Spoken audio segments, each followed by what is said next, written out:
kasing kadala-dala eh. Kahapon ko pa pinapalinis itong sahig, pero ngayon mo lang ginawa.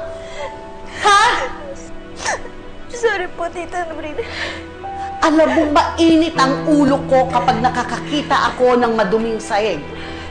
Pero pinababayaan mo pa rin. Ano ba pinagkakaabalahan mo? Wala naman ah.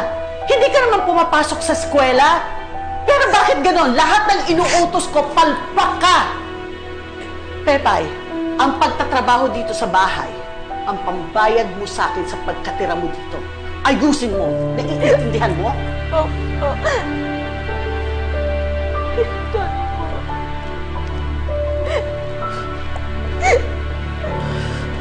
Maria, let's go. Ano pang ginagawa mo dyan? Dali na! Walang maaawa sa'yo dyan. Tumayo ka, maglinis ka na.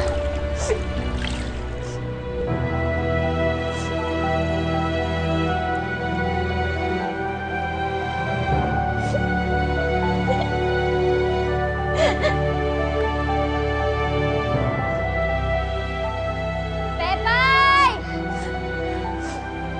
Nandiyan na po.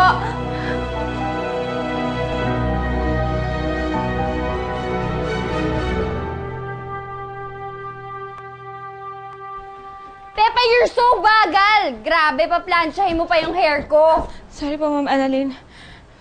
Pag ako talaga na late, isusumbong na naman kita kay Ma'am. Princess? Princess, asan ka na ba? Princess, come here! Ano pong kailangan niyo sa akin, Ma'am Sophie? Shut up. Hindi ka hinahanap ko. Princess, you're so cute, so pretty. Bango-bango na niya. I Princess know, din po yung right? pangalan ng aso niyo. Correction. Siya si Princess at ikaw si Pepay. Sa inyong dalawa, mas bagay sa dog ang name na Princess. Look at you. Mga ka bang prinsesa? Ayun naman pala eh. So don't react if I ever call out Princess. Dahil hindi ka na si Princess. Ikaw si Pepay Chimay. And don't you ever forget that.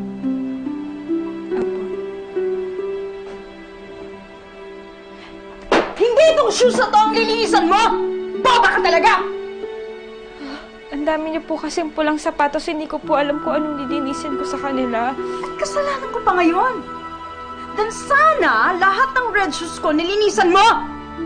Ano? Gusto mo isumbo ko kay mama yung katangahan mo para palayasin ka na dito? Bobo mo. Huwag niyo po ko papalayasin. Lilinisin ko na lang po lahat. Then do it! Wait lang, paano naman yung hair ko?